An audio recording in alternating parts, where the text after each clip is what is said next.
Please subscribe to the channel and give it a thumbs up. Thank you very much. We are in parsha Vayatzay, and we are on page 147, chapter 29. Okay, starting the second aliyah. As I've said many times, the first aliyah we've done a couple of times, so at least a couple of times. Let's go on to the second aliyah. So it says, this is after Yaakov has had his dream. He saw Hashem. He saw the ladder going from the earth to up to the heavens. He saw the malachim, the angels going down and then going up. The rabbis, first of all, it's a dream. Let's understand that thing. It's a dream, a prophecy, fine. But the reason that the angels are going up is because the ones who were accompanying him were going back to Gan Eden, as it were, and the ones who are going to go with him into Galus are coming down. So that's what they say. Olim v'yordim, he saw that. Also, what happens is, just a quick midrashim here, he said they saw the steps, they went up and then came down. So one went up 50 steps and came down. One went up 70 steps, came down. One went up, and one kept on going up. So he said, what's going on there? So the first one is, they're all representative of a different galut that we have. The first one, I think, was a Persian. The second one was a Babylonian. 7 years was Babylonian. And then the Roman one, which we're still part of, is said he just saw the Malach going up. And so he says to Hashem, well, that galus never end, because he doesn't see the Malach come down. So Hashem says, don't worry, that will end too. It was Mashiach. What about the Jews that live in most of them don't anywhere, I was going to say the lands of Arabia, let's call it. That never went west to Edom. What about them? What are they part of? I'm sorry? Because you said we're still part of it. We're still part of it. Oh, we're all part of the Roman Empire. Even those that have stayed? It's only going to be four empires. Area? It's only 4 empires. Huh. Yeah, it's only 4 galuyot that we have. Huh. So you have the Egyptian one, you have the Persian one, you have the Babylonian. And we're right. And we're part of the Roman. The Roman one never ended. The Ibn Ezra wants to say what you said, actually, that the Ishmaelim are another galut. The Ramban doesn't like that. He says no, there's only 4, not 5. You could always say, but why would they pick on the Ishmaelim? Because they were living in that area. So they saw the Ishmaelim, or the Arabs, as we call them today, as being very strong. And for all that we know about our history as Ashkenazim, the Sephardim have their negative history as in relation to the Muslims. And the Muslims are not always so nice to the Arabs are not always so nice. They still aren't, but they certainly, even historically, weren't so nice to the Jews. And so the Sephardim certainly have their bend on history, just like we would have ours on when we look at the Crusades. They have their headaches with the Muslims. But we as Ashkenazim, because of the news media wasn't there, it just wasn't. We were all on our own little islands, so we didn't hear about it till only, when we come to America or something like that. From Bavel and from Persia, were some of those that didn't go back eventually became Ashkenazim, went further west from there? I mean, they didn't go back. After the first temple, after the 70 years. They stayed. They didn't return. Right. So they stayed in Bavel. And did some of those eventually go west to Europe? I'm sure that they may have, but there was we read this in the Midrash, that there was a boat that the 4 rabbis were traveling, and somehow, so the pirates came on the boat and they separated the rabbis. So one took the rabbi in one place, Africa, this, that, the other thing, and so the rabbinic world was split up, because those were the 4 giants, and they would be ending up wherever they ended up, in Europe and so on and so forth. And the reason, even though the rabbis wouldn't have understood that, because they're being sold, but what happened was that would be the way to disseminate Torah everywhere, so that these rabbis would be going to these other communities, and they would now help those communities grow to be good Jews. But that's also why, again, without the internet, without the news media, we don't know what the other guys are doing. So we're making rulings based upon where we are at our particular ground zero. So until there's communication between the two worlds again, we basically are separated by many things, and so we all have different minhagim, and so on and so forth. That's why even now with the advent of instant communication, where I could literally use my telephone and call up Israel, or WhatsApp it. By the way, I don't have to pay the bills. I can just WhatsApp it. And I can call somebody in Israel, say, so what do you guys hold there? And so on and so forth. We could have a roundtable discussion with people from all over the world. So, and that again causes a whole different dynamic that we didn't have in those days. So, I mean, that's really what it was. And those dynamics, by the way, are very important for rabbinic dialectics. What do you do in this particular case, So it really is an amazing thing what we have, that because of the advent of the internet, which of course Al Gore, he created, we all know that. He invented, excuse me, right. We all know that to be true. So, but really that is an amazing thing. But that's, again, you have to put all that together historically to see what's going on. So now, so that's just it. So he saw all these things, and when he woke up from his dream, he realized, I was sleeping in a godly place, and so he dedicates that particular place to be where he's going to build an altar, but only on the condition that Hashem saves him and brings him back. I won't speak about that today. I think I was looking to most speak about that on Shabbos, so I'll leave that for that. So now we go to the second Aliyah. So Vayatzay Yaakov Raglav. So now, after this whole episode, where he promises God that that if he returns, God will be his God, and he'll give the tenth of all the produce. He now is a happy guy. Vayatzay Yaakov Raglav. He lifts up his legs, Vayelech Artza b'nei Kedem, and he goes to the land toward the east, to the land of the Easterns. So, where is it? Oh, yeah. So Rashi explains, what it says that he lifts up his legs.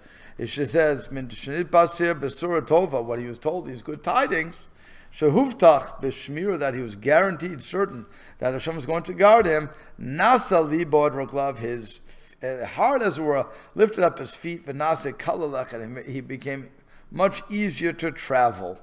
Because when you're no longer worrying about what's going on, you're relieved, so now your burden has been lifted, and he can go easily. Okay. What happens? And he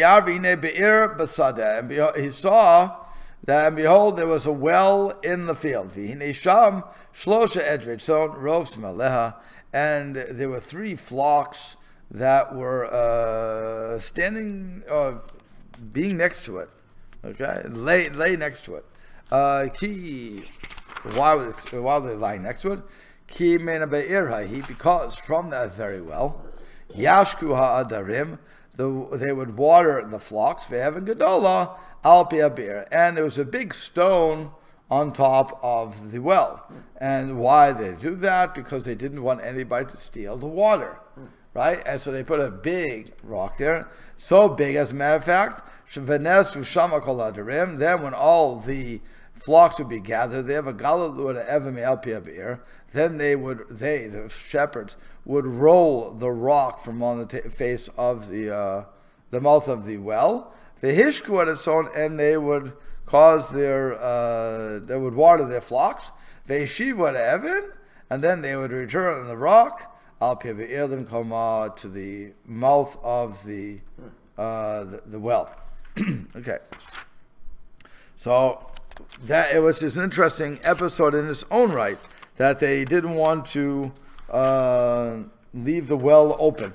So he says in number 2 on page 147, behold, the Torah narrates this incident at length to illustrate how those who trust in Hashem shall renew their strength. For though Yaakov was weary from his long journey, he was able to roll away the stone unassisted, a task that usually required the combined efforts of all the shepherds, as explained in verse 8.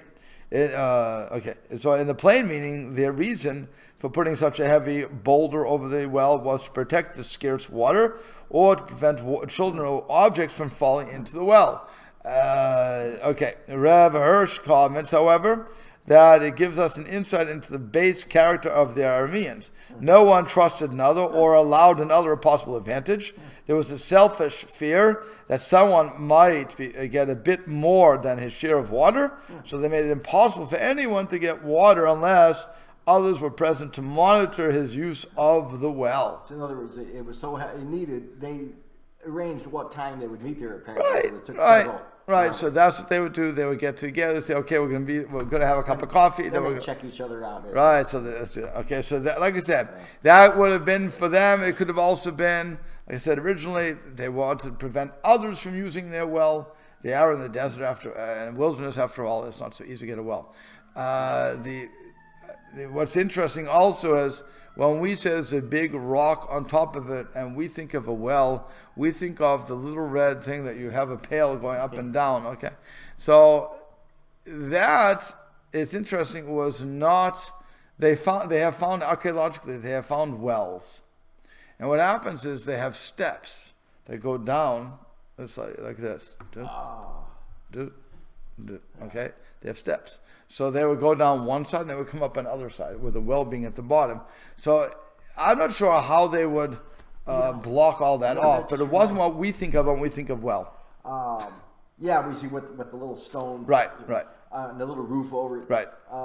So when we were in Israel the last time, when we went to the Negev to Susia. Oh yeah. And they had all the excavated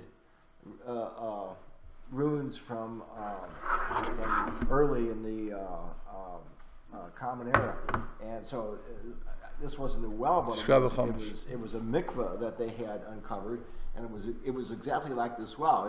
I think only one set of steps, but they showed us where they had a stone that would roll in front of it, and then it was a natural collection point of water. Right. That would collect, and apparently it was whatever it was, lime or solid enough under it that it wouldn't drain away. It would stay there. Whenever it rained, it would collect water in it. Right.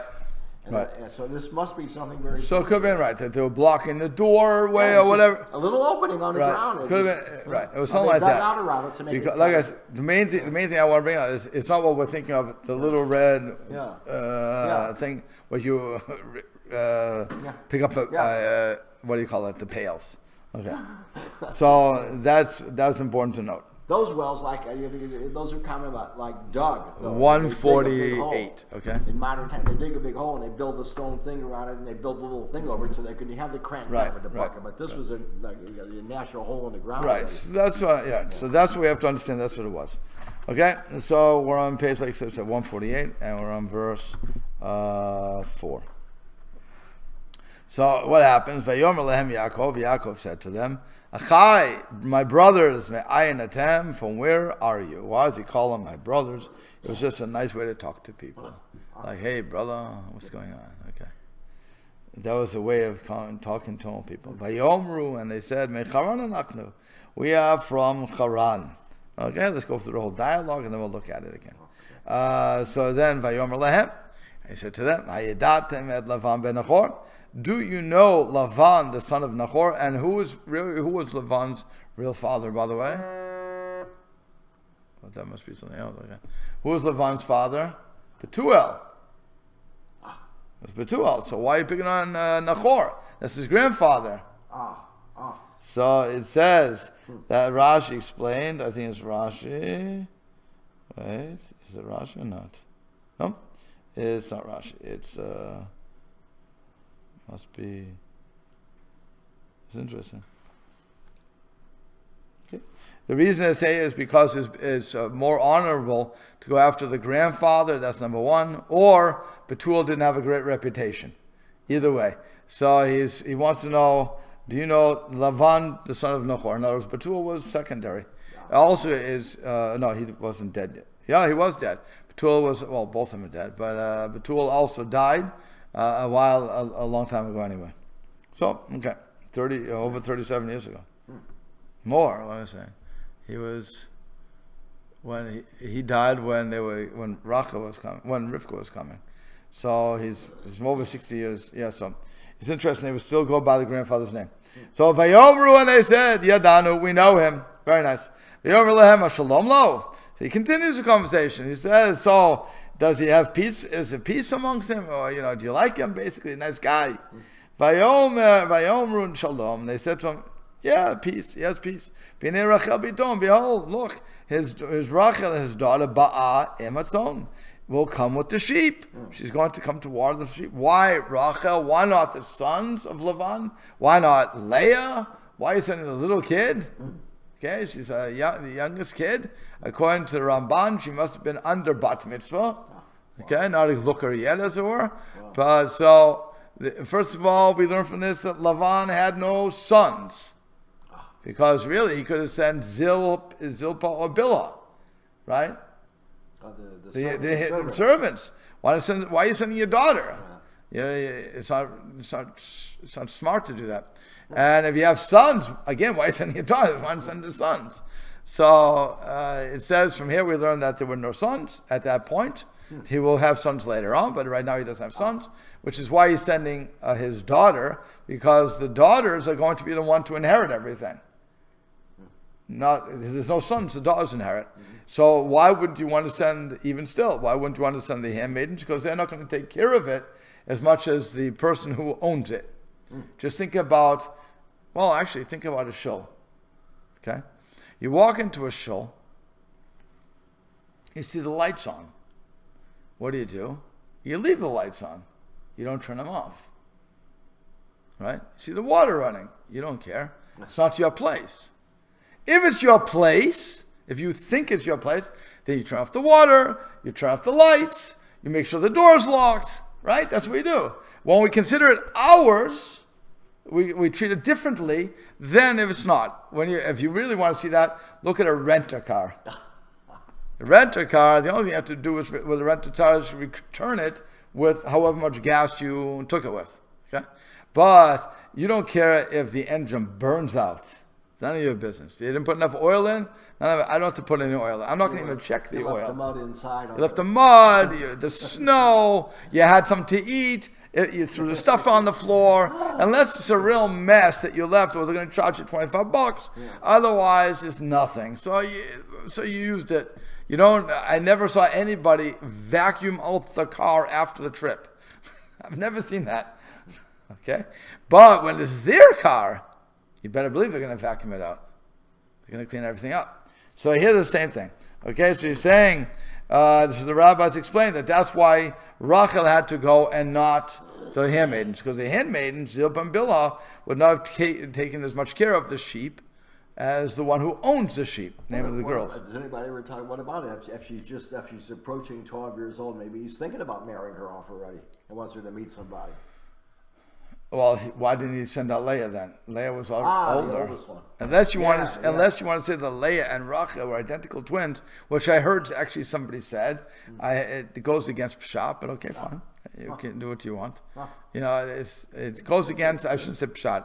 It goes against what Rashi and the Ramban want to say. But I heard some people say identical twins, which, by the way, would make sense because of how they, in the end of the story, where Leah takes Rachel's place under the chuppah, if she was really that much of a different shape, I would think that, and voice, I would think that Yaakov, being the intelligent guy he was, would notice that his color is just a little bit taller or shorter than the way he's been going for 7 years. He's working for 7 years for the girl. He must have talked to them more than once in those 7 years. And he saw them, they were living in a house, so I can't imagine that they didn't speak for 7 years. So was he tricked so easily? Okay. You have to ask those sort of questions. So that's why I think some people say they were identical twins, which, by the way, would be interesting too, because you have to say the same thing about Yaakov and Esav.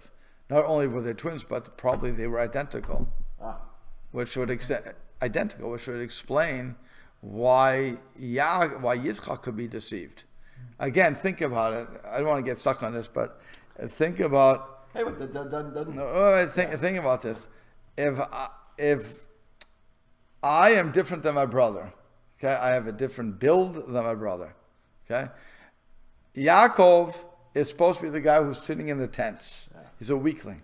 Yeah. He's like he wrote yeshiva bocha. He doesn't have the muscle mass of a hunter. Okay, Esav is a guy going out hunting. We always picture him as this muscle-bound character, and Yaakov is not. Yeah. One is here, one is not. Okay, so now what would be when he comes to his father and says, "Are you my son Esav?" Yes, I am. I am your son. Esav, your firstborn. Fine, I can get about that trick. I can deal with that trick. But let me touch you. Once they're touching you, and I see your muscles are not what they should be. But then they have the... That's the hair. By the way, since when does goat hair feel like human hair? Maybe he just thought, well, that's the clothing that... okay. But what about when he said it's the voice of Yaakov? The voice of Yaakov means you're speaking like Yaakov, they're using Hashem's name, but not that you sound like him. The tonal quality may not have been different, is what you're saying. Right. So I'm saying it seems that they were the same height, the same build. Okay. It's just that there was a different nature to them. Yeah. But it seems you'd have to say that. You don't have to say anything. But it seems logically you would say something like that. So here you'd have to... That's why, again, some people want to argue that Leah and Rachel were also identical twins, which would be interesting. And the only difference between Rachel and Leah is Rachel would need something was with her eyes. Either they were soft or they were crying and she was nearsighted. I'm not sure what it was. It says rakot. So it couldn't just mean soft, but they always want to translate it as weak. So my stomach, she would have needed glasses. Okay. And Rachel was supposed to be the beautiful one and form and everything else. So they want to make a distinction between that. Certainly the Torah does. Certainly the Torah does make a distinction. But again, how was Yaakov tricked? Clearly he was tricked. And so, okay. But that would be, so like I said, so Rachel's coming with the sheep. So now what happens? After he heard that, he asked 3 questions. Like I said, that was just 3 questions. And if you look, let's just run through his translation for a little while. Number 6. He says, "Is it well with him?" So Jacob's sensitivity prompted him to ask about Lavan's personal circumstances. Since he was about to visit Lavan, he wanted to know how to best approach him. After all, I don't think he's ever met Lavan, his uncle. I doubt it. I don't think they came for Simchas. What? He's working for him. He will work for him, but he never met him. Not yet. He hasn't worked for him yet. Realizing that Yaakov wanted to know about Lavan's personal life, more about Lavan's personal life that they could tell him, they pointed out his daughters. Said, "Look, his daughter's coming. Perhaps you should ask her your questions directly. Cool. You want to know about your uncle you never met? Ask the girl. The girl can tell you what you want. We can't tell you." That's one way to look at simple stuff. The other explanations are also, I think it's Kliyakar. I'm trying to remember what he says fully, but he asks these questions: does he have peace? In other words, do you like him? Is he good with you? Is he a ganef? Is he not a ganef? Is he a thief or is he not a thief? What kind of person is he? That's what the Kliyakar wants to say, and they're answering in a very global manner. And it's not good for him. Okay. So now we're on verse 7. It says, Vayomer, and he says, now he decides he's going to give a little mussar to them. Hein od hayom gadol. Behold, the day is still long. It's a great day here. It's not the time, right? So, lo eid sefer mikneh. It's not a time for your sheep to be sitting down and lying down. It's time to work. What are you doing? Even if you own, Rashi will say, even if you own these sheep, it still is not normal. You have to work them, and if you're under somebody else's employ, you're ripping off your employer. She's giving a mussar. Okay. Why are you gathering together? She says, "Hashku atzon, water your sheep, l'churu, and go on and let them graze." What are you doing? Okay.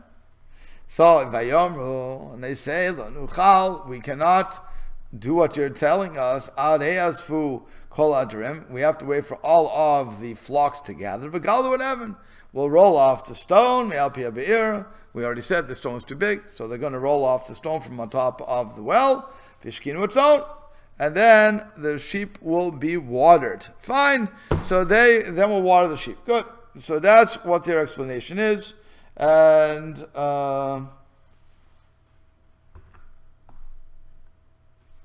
it's a simple thing they're saying. Good. Yeah. Go ahead.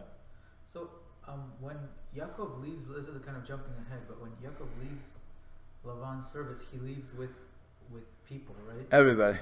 So this isn't regular employment, right? Because Well, he didn't go for employment. He went for because his mother and father told him, "Come on in, to grab a chumash."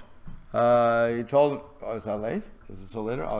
Don't just sit down. Don't grab a chumash." He just told that he has to go to there because he's trying to escape from his brother who wants to kill him. okay. So he didn't go for employment per se. When he leaves Lavan, he leaves with a lot of Lavan's. Well, it's not Lavan's. He worked for it. He worked 14 years from his wives and his children, 6 years for the. He worked for the sheep that he would gather and the people. Okay. Yeah, so he's worked for everything. He also worked for a lot of, like he earned a lot of, I guess, Yeah. resources where he was able to acquire Correct. servants and Correct. stuff. Correct. Correct. And when he left Lavan wasn't happy, but No. he left with like tens of people, like something like 20 people or something. You want to make sure I stay open? Thank you. Yeah. Right? Yeah. Yeah. Servants and Yep. four wives, right, and a bunch of servants. Correct. And his kids. And children. Yeah. He had a lot of people. Yeah. He had a big retinue. Okay. So then what happened? So that's what they answered him. And then it says, "Odem edaber imam." I just want to go a little further. Then while they were speaking with him, Rachel ba'a. So Rachel comes in Machon. She comes, Rachel comes with the sheep from her father because she was a shepherd. Again, we explain that, why she was a shepherd versus anybody else.